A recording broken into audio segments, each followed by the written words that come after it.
अस्सलाम वालेकुम, welcome to my channel chemistry eta online. आज की इस वीडियो में हम लोग एस और पी ब्लॉक एलिमेंट के चैप्टर से एक इंपॉर्टेंट टॉपिक कराने वाले हैं, दैट आयोनाइजेशन एनर्जी।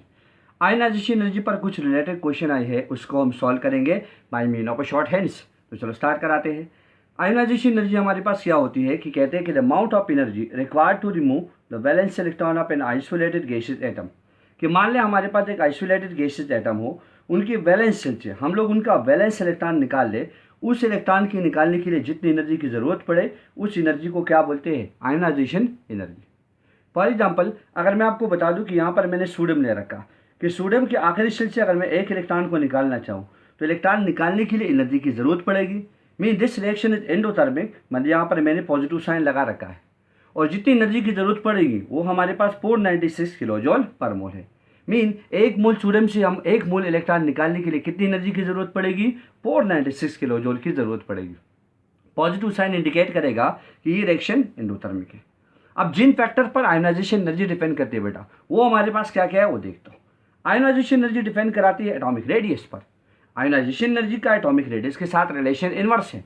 मतलब अगर मैं आपको बता दूं कि एक मरतबा हमारे पास एक एटम का साइज छोटा हो या एक एटम का हमारे पास साइज बड़ा हो, तो मुझे बता दो यहाँ पर इलेक्ट्रॉन और न्यूक्लियस के दरमियान जो अट्रैक्शन की बात होगी वो कैसे होगी। तो देखो, यहाँ पर इलेक्ट्रॉन न्यूक्लियस के करीब है, तो इसका मतलब यहाँ पर होगा कि होल्ड बहुत ज़्यादा है। इधर हमारे पास जो फोर्स ऑफ अट्रैक्शन होगा वो बहुत ही ज़्यादा होगा, और यहाँ पर अगर देखते तो फोर्स ऑफ अट्रैक्शन हमारे पास क्या होगा? कम।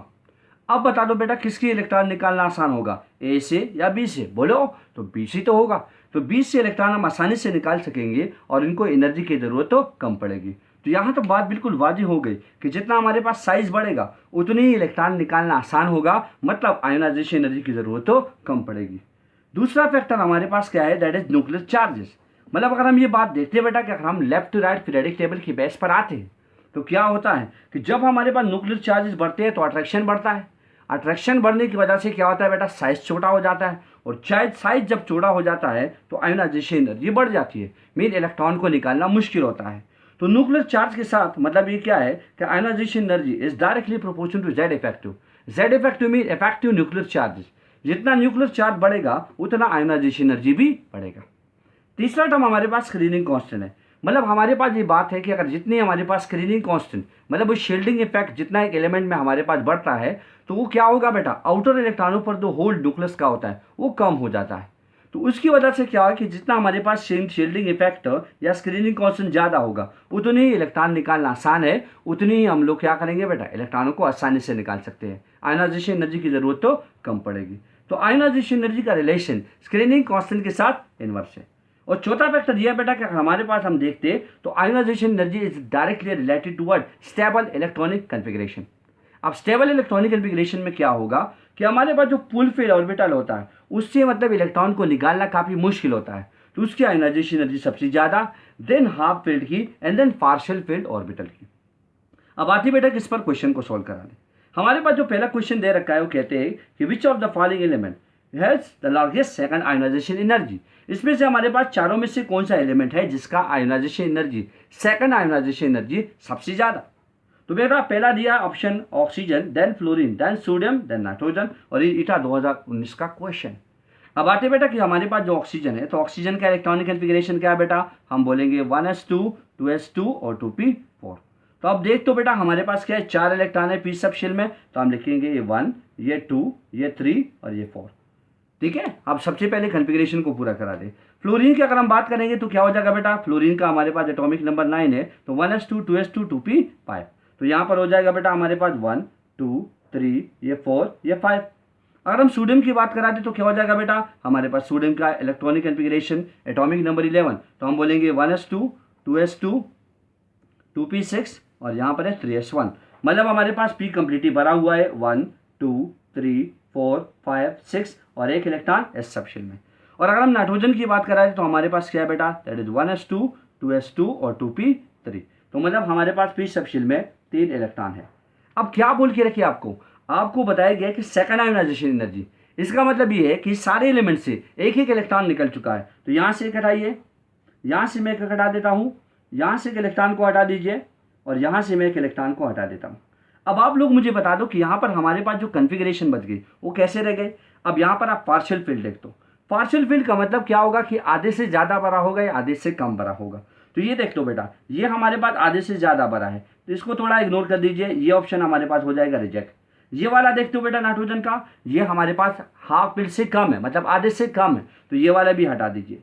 अब सिलेक्शन आप लोगों ने करनी है इसमें, या तो सोडियम में कर लो या ऑक्सीजन वाला कर लो, तो कौन सा होगा बेटा बोलो।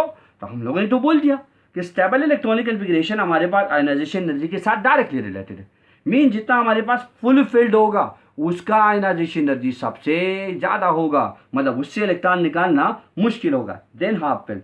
तो oxygen is half filled and sodium is full filled. तो the correct answer is what बेटा, ऑप्शन सी। क्या हमारे पास सोडियम की सेकंड आयनाइजेशन एनर्जी उन 4 ऑप्शन के मुकाबले में सोडियम का सबसे ज़्यादा है। अब आते बेटा नेक्स्ट क्वेश्चन की तरफ।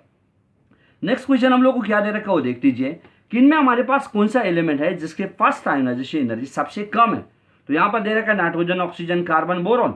तो ये भी तो बिल्कुल सिंपल है। अगर हम लोग बात करा दें कि हम पीरियडिक टेबल में लेफ्ट से राइट की तरफ आते हैं, तो लेफ्ट की राइट ओर की हमारे पास क्या होता है बेटा, ionization energy tend to increase.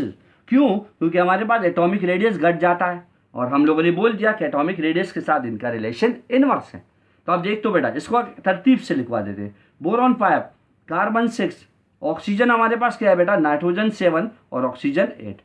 अब मुझे बता दो बेटा क्या होगा कि अगर हम लेफ्ट टू राइट जाएंगे तो हमारे पास आयनाइजेशन एनर्जी घटती है। तो बोल के तो रखा कि सबसे कम फर्स्ट आयनाइजेशन एनर्जी किसकी होगी, तो बोलो, तो हम बोलेंगे बोरॉन। तो the correct answer is what बेटा, ऑप्शन डी। ईटा 2019 का क्वेश्चन था, पर अगर इसका ऑर्डर पूछे तो हम बोलेंगे बोरॉन। बोरॉन की एनर्जी सबसे कम, देन कार्बन की आयनाइजेशन एनर्जी, देन किसकी होनी चाहिए बेटा, अब इन दोनों में बता दो। तो इन दोनों में हमारे पास किसकी होगी, ऑक्सीजन की कम होगी, और देन किसकी हो जाएगी, नाइट्रोजन की। मैंने क्यों इस ऑर्डर को ऐसे उल्टा लिखवा दिया, क्योंकि हम ये बात जानते हैं कि ऑक्सीजन हमारे पास 8 है, तो मेन कॉन्फ़िगरेशन क्या हो जाएगा बेटा, 1s2 2s2 2p4। ये देख तो बेटा, ये तो हमारे पास क्या है, दीज आर पार्शियल फील्ड। और नाइट्रोजन की हम बात करा दे बेटा, तो हमारे पास क्या है, इसका कॉन्फ़िगरेशन 1s2 2s2 2p3। तो इसका कॉन्फ़िगरेशन क्या है बेटा, दैट आर हाफ फील्ड। तो हाफ फील्ड की आयनाइजेशन एनर्जी ज़्यादा होती है, तो इसलिए ऑर्डर ऐसा होना चाहिए, बोरॉन का सबसे कम, देन कार्बन का, देन ऑक्सीजन का, देन नाइट्रोजन का। आगे बढ़ते बेटा नेक्स्ट क्वेश्चन की तरफ। तो हमारे पास आखिरी क्वेश्चन हमें यहाँ पर जो दे रखा है वो क्या है, उनको देख लीजिए। कहते हैं कि the first ionization energy of an atom depend. First ionization energy हमारे पास किस चीज़ पर डिपेंड कराती है, तो आप लोगों को मैंने सिखा दिया। क्या था, 4 2 nucleus, screening effect, electronic configuration, या ऑल ऑफ दीज। बोलो बेटा क्या है, तो हम बोलेंगे ये तो सारे है, क्योंकि 4 2 nucleus mean effective nuclear charges, screening effect mean हमारे पास स्क्रीनिंग कांस्टेंट या शील्डिंग इफेक्ट, नेक्स्ट हमारे पास स्टेबल इलेक्ट्रॉनिक कॉन्फ़िगरेशन। तो द करेक्ट आंसर है all of these, option D. उम्मीद है आप लोगों को वीडियो अच्छी लगी होगी। Thank you for watching my video. अल्लाह हाफिज़।